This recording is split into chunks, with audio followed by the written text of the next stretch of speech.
Assalamualaikum warahmatullahi wabarakatuh. Izin memperkenalkan diri, nama Dihayu Anggraini, NPM 1901011041. Di sini saya dari kelas D. Di sini saya akan menjabarkan tentang materi dari fikih pernikahan. Materi yang pertama yaitu langsung saja Walimatul Ursi. Walimatul Ursi adalah suatu pesta pernikahan, harus dilaksanakan dengan cara Islami. Tidak boleh membuka aurat dengan yang bukan muhrimnya. Jikalau dilaksanakan pesta, lalu ada tamu yang datang, maka perlakukanlah tamu tersebut dengan wajar yang disyariatkan dalam agama Islam. Bercampurnya laki-laki dengan perempuan ada syaratnya sehingga tidak haram. Laki-laki dan perempuan yang bukan mahramnya berduaan itu hukumnya haram karena yang ketiga adalah iblis. Jika berkumpul orang banyak ada syaratnya. Yang pertama yaitu semua menutup aurat. Jika ada pertemuan salah satu ada yang tidak menutup aurat maka haram semua. Yang kedua, sama-sama menjaga mata. Biarpun menutup aurat, jika mencari-cari di balik auratnya maka haram. Yang ketiga, yang dibahas hal-hal yang baik. Jika kita sudah menutup aurat lalu yang dibahas adalah melanggar syariat, maka tetap haram hukumnya. Yang keempat, yaitu tepatnya mulia seperti di masjid, majelis ilmu, dan lain-lain. Yang kelima, tidak boleh berdempet-dempetan sehingga menempatkan badan kita kepada yang bukan mahramnya. Kewajiban suami istri terhadap istri dalam keluarga adalah suami wajib memberikan nafkah dan kebutuhan keluarga lainnya. Dan sebenarnya pekerjaan rumah pun termasuk kewajiban suami. Namun jika suami meminta tolong kepada istrinya, maka istrinya wajib melakukan karena suami sudah bekerja untuk mencari nafkah. Suami juga tidak boleh membebani istri, dan istri pun tidak boleh menuntut suami yang berlebihan. Dalam keluarga, sebaiknya selalu bekerja sama dalam melakukan hal apapun. Contohnya, mengurus anak itu pun bukan kewajiban istri, melainkan kewajiban bersama untuk mengurusnya. Hak dan kewajiban istri terhadap suami dalam keluarga. Istri merupakan kewajiban untuk taat atau patuh kepada suami dan bisa saja menyenangkan suaminya. Seperti yang kita ketahui, suami sangat berperan penting dalam perjalanan rumah tangga, dan suami juga adalah sosok pemimpin yang bisa membimbing serta melindungi keluarganya. Oleh sebab itu, jika seorang istri akan melakukan kegiatan baik itu pun di luar rumah, setidaknya memintalah izin kepada suaminya, yaitu agar suami bisa membantu jika terjadi sesuatu hal yang buruk.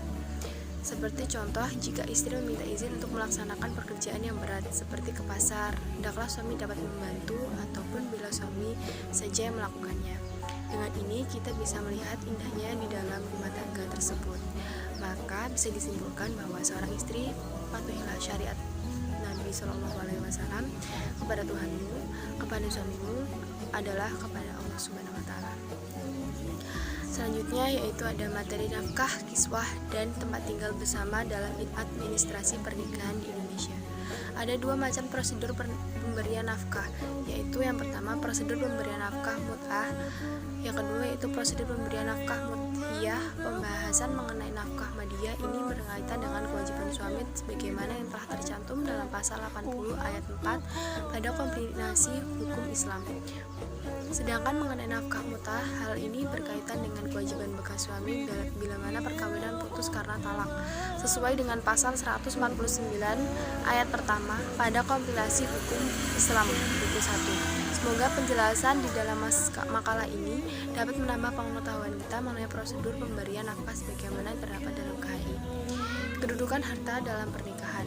Dalam istilah syariat Islam, definisi pengertian harta adalah segala sesuatu yang bisa dimanfaatkan dalam perkara legal menurut hukum syara ataupun syariat Islam. Misalnya hibah atau pemberian. Ekonomi, bisnis, pinjaman, serta konsumsi. Oleh karena itu bisa dikatakan bahwa segala sesuatu yang berkaitan dengan barang dan jasa digunakan manusia di dunia ini bisa diartikan sebagai harta. Dalam pasal 35 UUD perkawinan dijelaskan kedudukan harta dalam perkawinan. Yang pertama, harta benda yang diperoleh selama perkawinan selama perkawinan menjadi harta bersama. Yang kedua, harta bawaan dari masing-masing suami dan istri jika harta benda yang diperoleh masing-masing sebagai hadiah atau warisan adalah di bawah penguasaan masing-masing sepanjang para pihak tidak menentukan lain.